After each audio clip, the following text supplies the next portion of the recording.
¿Qué onda, banda? ¿Cómo están? Espero que estén muy bien. Pues nada, hoy vamos a seguir hablando de historia de México. Vamos a tratar de retomar la cronología de nuestro video anterior, en donde nos quedamos hablando sobre la llegada de los aztecas al Valle de México, la construcción de su ciudad y que esto significó que dejaran de ser aztecas para convertirse en mexicas. Muy bien, en el año 1325 tenemos la fundación de México Tenochtitlán y los aztecas comienzan a hacer algunas alianzas, hacen la triple alianza con los de Texcoco y con los de Tlacopan. Se alían, comienzan a utilizar una economía de guerra, una economía de tributo, una economía de sacrificio para tratar de mantener el control que van obteniendo de las diferentes poblaciones que van conquistando alrededor del centro de México.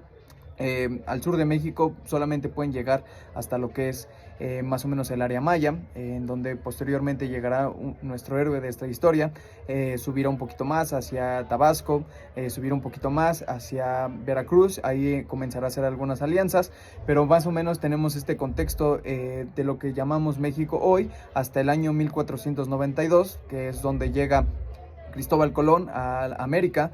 Como tal no descubre América, descubre el Pacífico, descubre algunas islas como lo es la Española, lo que hoy es Haití, en donde llegará nuestro personaje y aquí es donde se dará cuenta cuáles son los errores que están cometiendo los españoles para esta conquista. Muy bien, entonces en el año 1492 tenemos el descubrimiento de América por Cristóbal Colón, pero en 1485 nace nuestro personaje estrella, nuestro héroe de esta historia. En 1485 nace Hernán Cortés de Córdoba y Monroy. Nace en un seno de una familia noble, pobre pero noble, en un momento de la historia en donde es más importante ser noble que tener dinero, y precisamente el ser noble es lo que le da la puerta abierta a estas herramientas que él posteriormente sabrá utilizar para ser un gran explorador. Su nobleza le da acceso a educación, entra a la Universidad de Salamanca, en donde le dan clases a algunos personajes muy importantes. Uno de ellos es quien pues funda o más bien crea la gramática en español, por lo tanto Hernán Cortés podemos entender que sabe leer y escribir en español. También habla latín, compartió clases con algunos personajes como Fray Bartolomé de las Casas, un personaje muy importante también para la historia de México, sabe montar a caballo y pues conoce de literatura, cita perfectamente el Amadís de Gaula, cita a los platónicos, a los filósofos platónicos. Pues la verdad es que es un personaje bastante nutrido, bastante informado, estudia leyes y en 1500 hace su primer intento de irse a lo que es América, al Pacífico, a la Española, a Haití. No puede por algunas complicaciones, tiene una idea de una guerra en la que por cierto estuvo su primo, el que conquistó el imperio inca, Francisco Pizarro. Él es su primo también, y menciono estos personajes como Fray Bartolomé y Francisco Pizarro pues porque inevitablemente pues son personajes que también llegaron acá, que también tuvieron su historia acá, entonces no hay mucho que soltar a la imaginación de que Hernán Cortés no hubiera podido llegar. Hernán Cortés llegó, fue lo que pasó y fue quien descubrió México, quien conquistó México, ¿no? Muy bien, entonces pues es un hombre bastante informado. En 1502 hace su segundo intento, en este sí exitoso, y se embarca hacia la Española, hacia lo que es Haití. Llega en 1504 y quiero imaginar que gracias a su educación pues fue que se dio cuenta de algunos errores que estaban cometiendo los españoles que estaban viviendo ahí, que ya tenían alrededor de 11 años, pues estaban acabando la isla, ¿no? ¿Y esto por qué? Pues básicamente porque pues los españoles quisieron llegar, a ver, y digo muy entre comillas los españoles, porque no eran españoles. Cabe resaltar que para este punto de la historia se estaba creando España, pero pues en este momento de la historia siguen siendo reinos independientes que no comparten nada el uno con el otro. Más o menos en el año 1500, 1502 es cuando se empiezan a unificar estos reinos y se empiezan a entender como el reino de España, pero para esto pues Hernán Cortés también tiene que dejarse muy en claro que ni conoce a los reyes, ni fue enviado por un proyecto de nación a América, ni tiene nada que ver. Hernán Cortés es un explorador que sale de Castilla bajo sus propios medios, llega a la Española y como él trabaja en leyes, porque él es abogado, empieza pues a trabajar en la notaría, empieza a ser notario, empieza a hacer algunos trabajos administrativos. Entonces pues esto es lo que le permite pues acceso a información un poco más pues relevante, ¿no? Llega y se da cuenta de que los españoles, cierro el paréntesis, pues están acabando la isla porque ellos quieren llegar con un sistema en el que pues primero erradican todo lo que ya está, empiezan a plantar lo suyo para acomodarse y pues están matando a toda la vegetación, a toda la población, a todo lo que ya estaba, todo lo nativo, podemos decirlo así. Quiero imaginar que Hernán Cortés pues, se puede dar cuenta de esto por su gran educación, y él empieza con esta idea loca, esta idea revolucionaria de decir, oigan, ¿y si nos mezclamos con esto? Oigan, ¿y si antes de pues, consumir o plantar o sembrar nuestras semillas, primero aprendemos a cómo funciona lo local y luego podemos implementar lo nuestro? Oigan, ¿y si en lugar de estarnos peleando con estos güeyes, pues ¿por qué no nos casamos con ellos? ¿Por qué no hacemos alianzas? ¿Por qué no nos explican las rutas comerciales? ¿Por qué no nos explican lo que ya está? Y precisamente eso es lo que va a pasar cuando pues sale de la Española, se va a Cuba y en Cuba funda una ciudad en la que él es alcalde y precisamente sigue ese sistema, donde lo más destacable que veo yo es que él dice, oigan, ¿y si ponemos un asentamiento justo al lado del que ya está? Entonces, después de ser notaria en Compostela, Azua de Compostela, en 1511 él llega a Santiago de Cuba, de mano de Diego de Velázquez. Aquí empieza a ser empresario, empieza a trabajar con la caña de azúcar, empieza a trabajar con las semillas. Él se vuelve alcalde de Santiago, y pues ser alcalde pues también le da este acceso a cierta información privilegiada en donde podía entender y darse una idea de que pues más allá había tierra firme, más allá de lo ya conocido existía tierra firme. Esto empieza a pues hacer que empiece a maquilar ideas, empiece a maquilar una idea pues que posteriormente será el descubrimiento de México. Él empieza a comprar barcos, creo que son 11 barcos los que compra, empieza a comprar caballos, empieza a pagar sueldos de empleados, empieza a hacer ciertas cosas que a ojos de Diego Velázquez pues son una exploración, pero pues muy en el fondo Cortés pues no tiene planes de regreso, ¿no? Y esto Diego Velázquez empieza a notarlo en detalles tan pequeños como que este cuate lleva semillas, lleva caballos, lleva cerdos, lleva pues todo lo que se necesita no para una exploración, sino para quedarse, ¿no? Sale de Cuba, llega a las costas yucatecas, empieza a subir a Tabasco. En todas estas áreas se encuentra resistencia maya, y ya en el área de Veracruz empieza con los totonacas a descubrir pues un poco sí de resistencia, pero también empieza a descubrir que puede hacer algunas alianzas, lo que posteriormente hará que llegue hasta los tlaxcaltecas, que son los que le abrirán las puertas para llegar a México Tenochtitlán. Perfecto, en 1519 sale de Cuba y con 600 hombres llega al territorio mexicano, y desde que fue avistado en las costas yucatecas también tenemos que entender lo que está sucediendo aquí en esta parte del mundo. Pues aquí en México tenemos como Tlatoani a Moctezuma, el cual ya está enterado por algunos espías que tiene alrededor de todo el territorio de que pues hay personas que están llegando a las costas de este lugar, ¿no? De este territorio, ¿no? De esta Mesoamérica. Llegan, él no la conoce como Mesoamérica, pero pues él tiene espías en su reino, entonces le informan que hay algunos extranjeros llegando, algunas nuevas personas desconocidas que se están acercando. Y él hace todo lo posible por intentar detenerlo. Le envía embajadas, le envía, le hace una emboscada, de hecho, le hace varias cosas para tratar de frenarlo. Y le es imposible porque al final pues Cortés sí llegó. Perfecto, entonces hay un Cortés ya aquí en México, ya tiene una alianza con los tlaxcaltecas, con los totonacas también, ya fundó Veracruz, ya quemó sus naves, que por cierto no las quemó, las hundió, pero bueno, ya tenemos a un Cortés completamente aquí en México. Vamos a entender qué es lo que sucedió, porque pues tenemos la idea como mexicanos de que llegaron los españoles, golpearon, atacaron, violaron y se comieron a todo lo que se les presentó enfrente. No dudo que esto haya sucedido, pero no creo que sea la historia completa.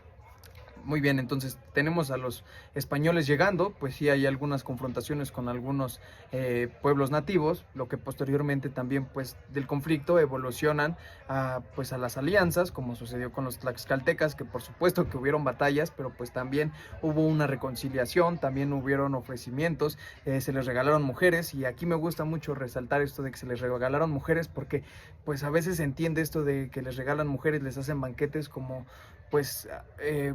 pues violen a nuestras mujeres, o no sé cómo es que la gente lo puede describir, pero sí es negativo, ¿no? Pues no eran un botín de guerra, más bien me gusta mucho la frase que utiliza el líder de los tlaxcaltecas, donde les dice: tomen a estas mujeres, a nuestras hijas, a nuestras hermanas, cásense con ellas para que nosotros podamos ser hermanos, para que tengan hijos con ellas y seamos parte de una misma familia, de un mismo pueblo. Yo creo que así se entendía, y es muy fácil de entender esto, por ejemplo, en un banquete, ¿no? Pues tú eres el anfitrión, tú tienes a tus invitados, les ofreces un banquete, y el cómo es que ellos consumen tu banquete, pues habla mucho de ellos. Si tienen mucha hambre, si vienen con deseos de quedarse con todos, si no quieren compartir, si les das regalos, pues cómo es que los reciben, te habla mucho de qué es lo que quieren hacer contigo, con tu pueblo, con tus recursos. Lo que quiero llegar con esto es que no dudo que esto que se cuenta en la historia oficial no haya pasado, solamente creo que sin el contexto adecuado, pues suena peor de lo que fue. Muy bien, entonces tenemos toda esta historia que está atravesando Cortés. Pues en todo esto, pues por supuesto que le entregan a la Malinche, y la Malinche es un personaje clave. Yo diría que ella es la conquistadora de México, porque precisamente pues ella es no solamente la que le traduce a Cortés, que para este punto de la historia te podrás haber dado cuenta de que Cortés es un suertudo de primera, ¿no? Porque a ver, llega a un territorio desconocido donde no sabe hablar, no sabe entender, no sabe nada, y se encuentra con un náufrago de una exploración anterior que entiende pues el lenguaje. Después avanza más, y aquí se ve limitado porque ya no comparten el mismo idioma, y le entregan a una mujer que pues habla náhuatl, y pues la náhuatl puede hablar con su otro intérprete y hacen una cadena de interpretación. Pero bueno, eventualmente pues Cortés aprende a hablar náhuatl, y pues esta mujer, la Malinche, es la que le permite no solamente entender lo que están diciendo, sino cómo es que comprenden el mundo las personas de este territorio, sus dioses, sus protocolos, las formalidades, etcétera, cómo se tiene que dirigir con los tlatoanis, cómo con los nobles, cómo etcétera, cómo es que él tiene que pues presentarte ante estos nuevos personajes que él no tiene ni idea, ante esta nueva cultura, ¿no?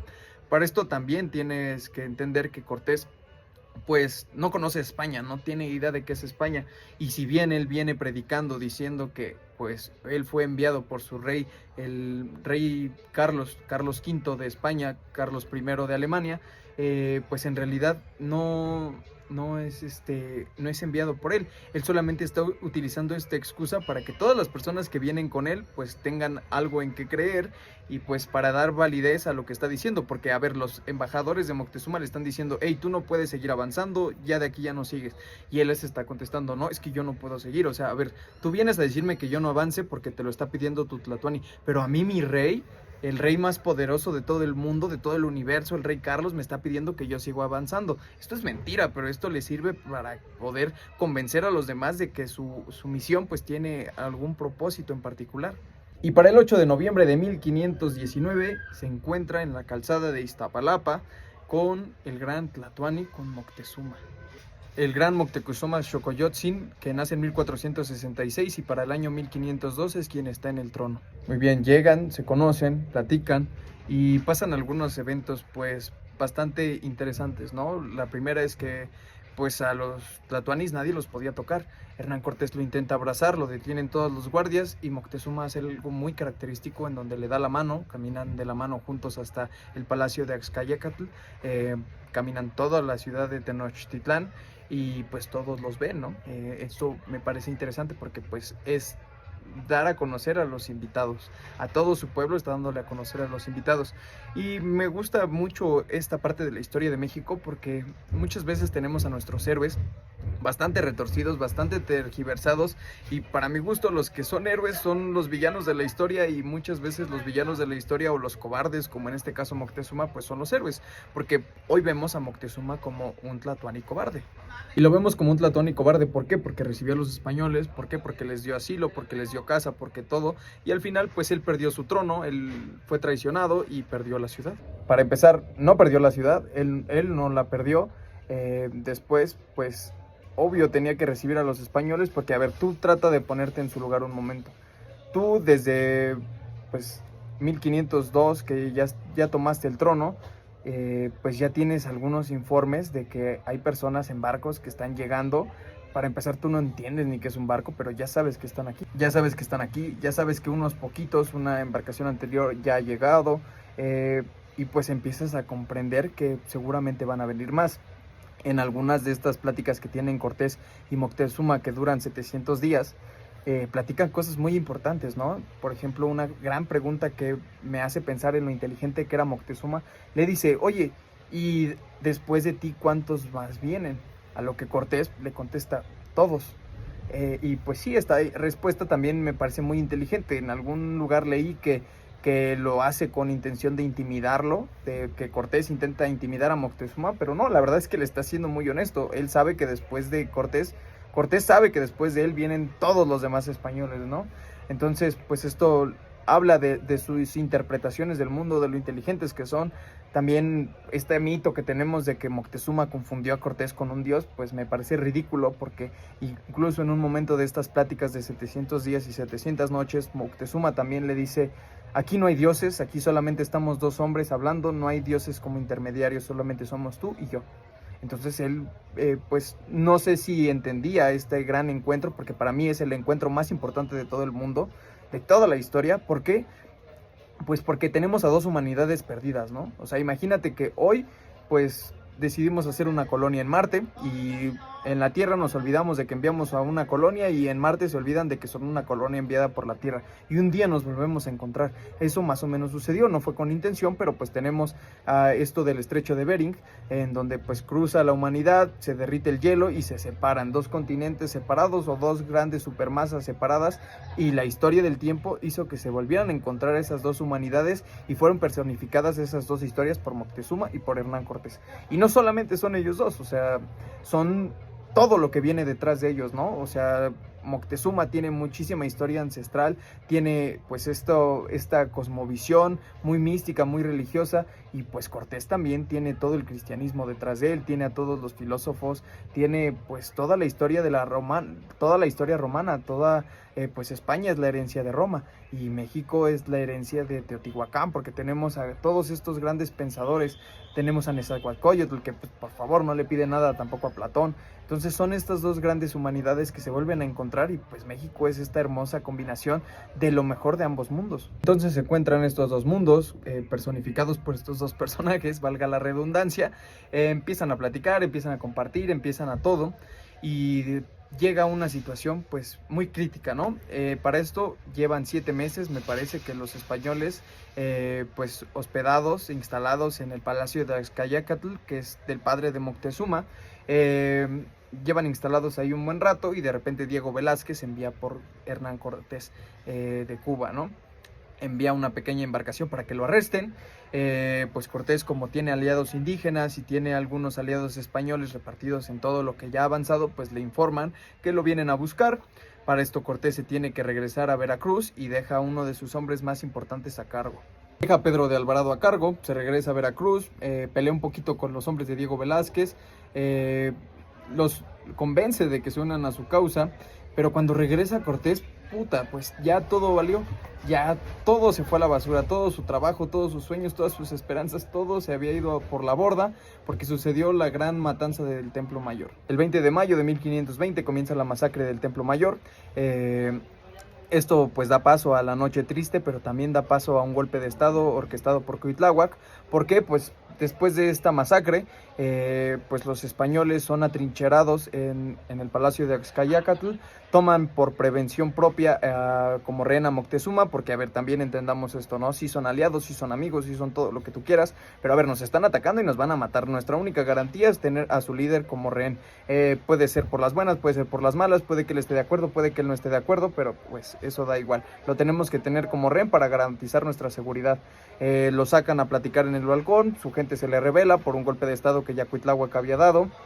Entonces lo apedrean, pues hay varias versiones, ¿no? Donde porque se murió, porque pues ya no quiso seguir viviendo, porque se defraudó, porque etcétera, etcétera, pero se muere. Pues no sabemos a ciencia cierta si fue por la roca, porque lo mataron los españoles, porque lo mataron los mismos mexicas, pero pues todo esto desencadena en la Noche Triste. En la Noche Triste, donde tenemos a los españoles huyendo, donde pierden a la mitad de su gente, donde pierden a Moctezuma, y donde tenemos a un Cortés al final, pues abajo de un ahuehuete, pues escribiendo, llorando. Y pues me parece muy importante también esta parte de la historia, y me gusta mucho esta parte de la historia porque aquí empiezan nuestros mitos, ¿no? Pues sí, Cortés está llorando, y nosotros como mexicanos muchas veces, pues yo he escuchado a huevo, qué bueno, por tonto, pues por manchado, por lo que sea. Pues no, a ver, o sea, imagínate por qué está llorando Cortés. O sea, Cortés está llorando porque perdió a sus amigos, perdió a sus aliados, perdió a la mitad de la gente con la que había venido, 600 personas, solamente le quedan 300, perdió a aliados indígenas, perdió aliados españoles y pues también perdió ese sueño de pues decir, ok, a ver, yo ya no tengo nada en España, yo ya no tengo nada en Cuba, me vienen persiguiendo de Cuba, o sea, yo ya no tengo manera de regresar a mi lugar de origen, yo ya quemé mis barcos, o sea, ya hundí mis barcos, ya pues no me queda nada. Y también, además de todo, pues sí creo que le dolió la muerte de Moctezuma, porque a ver, una persona con la que hablas todos los días durante 700 días y 700 noches, 7 meses, pues no es cualquier cosa. Hay personas que son muy importantes para ti en mucho menos tiempo, pero se hicieron muy buenos amigos, platicaron de todo, de cosas súper importantes, de cosas súper profundas, tanto que cuando estaba en su lecho de muerte, Moctezuma le encarga a Hernán Cortés que se haga cargo de sus hijos, lo que cual Cortés cumple al pie de la letra, incluso se los lleva a España, les da títulos nobiliarios y pues esto es lo que hace que la familia Moctezuma pues siga su legado. En fin, dejando todo esto de lado, pues sí, Cortés llora porque es un ser humano, porque ya lo perdió todo y pues sus sueños, sus esperanzas, pues se están viendo aquí truncadas. Aquí culmina la noche triste, pero en algún momento se tiene que volver de mañana y pues Cortés tiene que idear un nuevo plan. Como ya lo perdió todo, como ya no tiene nada más, pues ¿qué dice? Pues vamos con nuestros aliados los tlaxcaltecas. Y sí son aliados, pero pues también Cortés tenía que ofrecer algo de resistencia para que no abusaran los tlaxcaltecas de él. Entonces, pues, ¿qué les ofrece Cortés a los tlaxcaltecas ahora que ya perdió a la mitad de sus hombres, que ya perdió, pues, esta oportunidad de pues, estar en México Tenochtitlán? Pues, precisamente eso es lo que les ofrece. Les dice, oigan, ¿saben qué? Pues yo les ofrezco derrotar o derrocar a este imperio mexica y vamos a unirnos con otros pueblos, con muchos otros pueblos, para derrotar a estos cabrones y hacer la caída de México. México Tenochtitlán. Un año después, el 13 de agosto de 1521, a manos de texcocanos, tlaxcaltecas, totonacas, huejotzincas, cholultecas, españoles y Hernán Cortés, cae la ciudad de México Tenochtitlán. Cae a manos de los pueblos oprimidos por los mexicas, ayudados por los españoles, ayudados y liderados por Hernán Cortés, pero el 13 de agosto de 1521 cae la ciudad de México Tenochtitlán. Y en Tlatelolco, tallado en piedra, hay una placa que resume muy bonito todo lo que te acabo de decir, más o menos dice así: el 13 de agosto de 1521 cayó, defendida heroicamente por Cuauhtémoc, Tlatelolco, en manos de Hernán Cortés. No fue un triunfo ni una derrota, fue el doloroso nacimiento del México mestizo que somos hoy. Esto es súper bonito y me encanta resaltar la palabra mestizos. Y sí, porque efectivamente somos mestizos. La mitad de nuestra historia viene de España. Y sí, la otra mitad de nuestra historia no viene de México Tenochtitlán, seguramente porque vives en Ciudad de México o yo vivo en Ciudad de México tiene mucho que ver contigo, pero no creo que vengas de algún mexica, porque los mexicas ese día del 13 de agosto murieron la mayoría. Seguramente vienes de algún texcocano, de algún totonaca, de algún cholulteca, de algún huejotzinca, de algún otro lo que sea, pero no creo que vengas de un mexica. Y aunque vinieras de él, pues déjame decirte que eso te convierte en un mestizo. Y hago hincapié en esta parte del mestizaje porque no creo que los mexicanos tengamos vergüenza de nuestra parte indígena, tampoco creo que tenemos vergüenza de nuestra parte europea o española, pero sí creo que tenemos un conflicto con esta parte española. Tratamos de negarlo. ¿Por qué? Porque pues no vivimos tan bien como nos gustaría y le queremos echar la culpa a otras personas. Para esto pues tenemos perfectamente los españoles, donde tenemos esta pues como cultura de leyenda negra hacia los españoles y el indígena místico, mágico, dorado, ¿no? Donde pues no, tampoco fue así, había corrupción, había pues hambruna, había también sacrificios, había también muchas otras cosas que no estaban tan chido de este lado del mundo y pues los españoles no vinieron a culturalizarnos, a darnos pues nada de eso, pero pues sí nos vinieron a traer una cosmovisión muy diferente a la que nosotros entendíamos y tan bonito fue esta pues unión, sincretismo de estas dos culturas que pues lo podemos ver en la religión, ¿no? Pues no nos vinieron a imponer la religión porque llegaron 12 frailes franciscanos aquí a México. No creo que 12 frailes franciscanos pudieran imponer toda una religión a un territorio tan grande, no pasó eso, y pasaron algunas otras cosas curiosas donde pues fuimos aliados durante mucho tiempo los españoles y los mexicanos. Esto lo podemos ver, por ejemplo, el primer idioma en tener gramática en todo el mundo fue el español, el segundo idioma fue el náhuatl y pues esto nos habla de que los españoles no buscaban pues enemigos, aquí éramos aliados y pues le pusieron gramática al lenguaje de sus aliados para tratar de comprender su cosmovisión y por qué entendían lo que entendían, por qué veían el mundo de la manera en la que la veían. Y con este video no estoy diciendo que Hernán Cortés es el papá de México, tampoco veo lo malo en decirlo, pero no lo estoy diciendo yo. Lo que sí estoy tratando de decir es que el mestizaje fue la pieza fundamental para que no nos convirtiéramos en una colonia, porque, oh sorpresa, Nueva España no era una colonia, era un virreinato. ¿Se parecen? ¿No se parecen? No, no se parecen. Un virreinato pues sí extrae recursos, pero pues no viene nada de vuelta. Pues sí, se extraían recursos de Nueva España para mandarlos a España a través de pues un sistema tributario, sí se sacaban los recursos, pero se devolvían construyendo escuelas, construyendo templos, construyendo centros, construyendo catedrales, ciudades, etcétera. Y sí, estas ciudades, estos templos, estas catedrales se construyeron con piezas de la civilización anterior, como lo pasó en Roma, como pasó en Egipto, donde pues la gran pirámide de Giza pues estaba cubierta de piedra caliza blanca y se ocupó para otros lugares, donde teníamos el Coliseo Romano que tenía muchas más piedras, que estaba completo, y también se utilizaron ciertas piezas para nuevas construcciones. Esto sucede en todo el mundo, pero pues sí, esto fue lo que también sucedió aquí en México. Yo creo que no voy a clavarme mucho en esos temas, por aquí voy a dejar el video de hoy. Y nada, lo que estoy tratando de hacer con esta serie es entender un poco más de la psicología de los mexicanos, por qué entendemos, por qué creemos lo que creemos. Pues estoy tratando de desmenuzar los mitos de nuestra historia, los mitos que nos dieron trauma. Hay un libro buenísimo de Juan Miguel Zunzunegui que habla de todo esto. Y por aquí dejamos la caída de Tenochtitlán. Espero que te haya gustado el video. Te mando un besito. Bye.